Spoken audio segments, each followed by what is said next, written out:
Welcome back to law and you. मैं हूं आपकी होस्ट और इमिग्रेशन सॉलिसिटर सुषमा अवतानी। आपका कोई भी क्वेश्चन हो आप मुझे फ़ोन कर सकते हैं on any area of immigration. आपको कोई भी क्वेश्चन हो आप मुझे फ़ोन कर सकते हैं।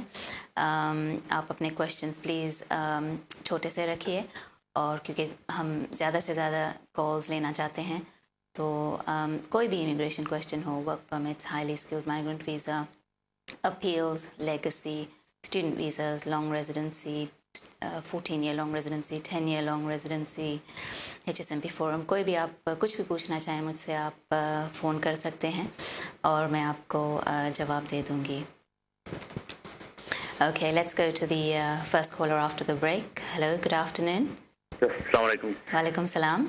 ये मैंने पता करना था कि हम तकरीबन 9 साल पहले कोई इधर इंग्लैंड में आए थे। ठीक है।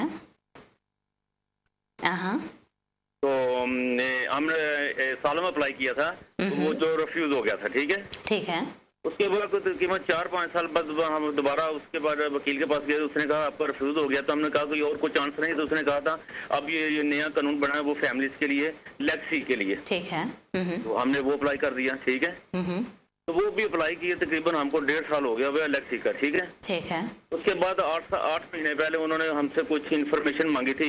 सर्टिफिकेट, बर्थ सर्टिफिकेट ओरिजिनल मांगे थे, बच्चों के सर्टिफिकेट मांगे थे, स्कूल के सर्टिफिकेट मांगे थे, और जॉब का पेपर भी मांगा था। ठीक है। तो हमने जॉब का पेपर भी दिया था कि जॉब मुझको मिल सकती है, ऑफर हो रही है। ये तो मैं कंप्यूटर का काम करता हूँ, आर्किटेक्ट हूँ।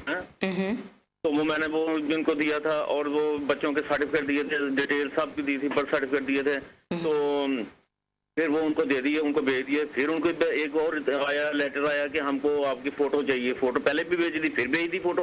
तो जितने भी बच्चों के 4-5 जितने बच्चे मतलब 8 साल हो गए स्कूल में पढ़े, इनको जो सर्टिफिकेट है माशाल्लाह बच्चे अच्छे हैं, उनकी अच्छी रिपोर्ट थी। वो सारी रिपोर्ट हमने ओरिजिनल भेज दी, फाइल पूरी की पूरी हमारे वकील ने उनको भेज दी। ठीक है। तो अब इंतजार कर रहे हैं, अभी तक कोई इतला नहीं आ रही। काफी लोगों के स्टे हो चुके हैं, तो हमको कोई नहीं आ रही है। पता करना क्या वजह है। वकील से पूछे, वो कहते हैं जब आएगी आपको बता देंगे। लेक्सी फार्म का ये है कि हम उनसे पूछ नहीं सकते। ठीक है, ओके, दैट्स फाइन। तो मैं आपको जवाब दे देती हूँ। लेगेसी में बहुत टाइम लग रहा है, बहुत सारे केसेस उनके होम ऑफिस के पास हैं, तो वो बहुत टाइम लगा रहे हैं। तो आपको वेट ही करना पड़ेगा। जब मेरे पास ऐसे केसेस होते हैं तो मैं तो होम ऑफिस को हर महीने एक चिट्ठी लिखती हूँ, क्योंकि नहीं तो वो भूल जाते हैं। उनके पास इतने हज़ारों केसेस हैं कि वो भूल जाते हैं। तो नई फ्रेश चिट्ठी जब उनको मिलती है तो वो फाइल निकाल कर उनके ऊपर काम करते हैं।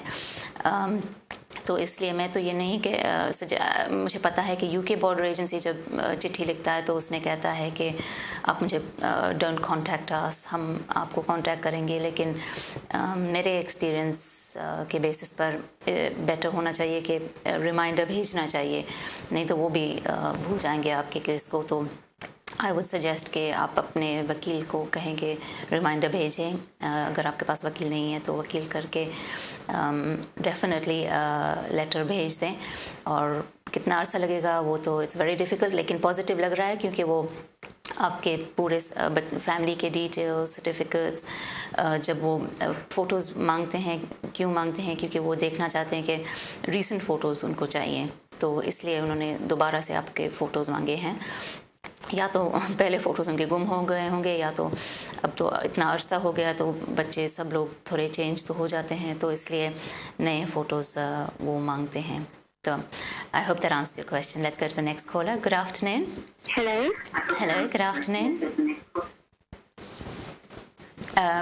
Let's go to the next caller. Please keep the TV volume low. Good afternoon. Ji, good afternoon. Good afternoon. कैसे मदद कर सकती हूँ आपकी?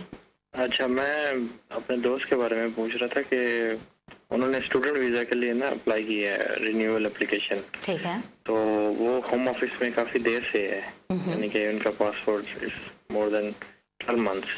ठीक है। तो वो भी शादी करना चाहते थे यहाँ, ब्रिटिश मतलब जो होता है सेटलर। ठीक है। तो उस बारे में क्या आप सजेस्ट करेंगे? ओके, तो उसको सर्टिफिकेट ऑफ अप्रूवल के लिए अप्लाई करना होगा। उसके लिए तो पासपोर्ट भी भेजना पड़ेगा। तो बेस्ट थिंग इज़ टू, अगर आपके पास उनके पास लॉयर है तो लॉयर करके try and get the case expedited. Home office को चिट्ठी लिखे और कहे कि हमें शादी की इजाज़त के लिए अप्लाई करना है, सर्टिफिकेट ऑफ अप्रूवल जिसे कहते हैं. तो जब डिसीजन आ जाएगा, पासपोर्ट आ जाएगा, फिर आप सर्टिफिकेट ऑफ अप्रूवल के लिए अप्लाई कर सकते हैं in order to be able to get married in the UK. That would be my advice. Thank you very much. Let's go to the next caller. Good afternoon. Hello, hi. Hi. मैं इस country में basically तकरीबन 3 साल से हूँ और मेरा एक बेटा भी है. ठीक है. और मेरी सेटलमेंट हो चुकी है और मुझे अभी ब्रिटिश पासपोर्ट के लिए अप्लाई करना था. ठीक है. तो मुझे ये इन्फॉर्मेशन चाहिए थी कि मैं कब अप्लाई कर सकती हूँ ब्रिटिश पासपोर्ट के लिए और उसकी क्या रिक्वायरमेंट्स होंगी. मुझे क्या फीस वगैरह पे करनी पड़ेगी उसके लिए. ठीक है. आपको इंडेफिनेट कब मिला था? मुझे इंडेफिनेट तकरीबन 1.5 साल हो गया. इंडेफिनेट 1.5 साल. कौन सी बेसिस पे मिला था? मुझे सेटलमेंट स्पाउस वीज़ा की बेसिस पे मिला था. ठीक है. 1.5 साल पहले हो गया. जी. Okay, that's fine. तो मैं आपको यही क्वेश्चन है आपका? जी, बस यही है. बस यही नहीं, अभी मैं सिंगल हूँ, अपने पार्टनर के साथ नहीं रह रही हूँ. ओह, आई सी. तो मुझे बेटे के लिए भी अप्लाई करना था क्योंकि मैं विजिट करना चाहती थी बैक होम पाकिस्तान के लिए. ओके. तो मैं चाह रही थी कि मैं अपना पासपोर्ट क्लियर करके तो फिर एक ही दफ़ा जाऊँ. तो मुझे ये सिर्फ पूछना था कि उसके लिए कितना अर्सा लगेगा मुझे अप्लाई करने के लिए पासपोर्ट के लिए और उसकी क्या रिक्वायरमेंट्स हैं फॉर्म वगैरह का, या फीस कितनी मुझे पे करनी पड़ेगी. ठीक है. और आपका डिवोर्स हो गया? नहीं, मैं डिवोर्स नहीं हूँ. सेपरेट हैं हम. आप सिर्फ सेपरेटेड है. ठीक है. ओके, मैं आपका आंसर दे देती हूँ. किसी को भी नेचुरलाइजेशन के लिए अप्लाई करना है, ब्रिटिश पासपोर्ट के लिए अप्लाई करना है, अगर शादी के बेसिस अप्लाई करना है तो जब उनको इंडेफिनिट लीव मिलता है, अगर उससे पहले 3 साल यूके में गुजरे हों तो आप उसी वक्त इंडेफिनिट लीव के लिए अप्लाई कर सकती हैं.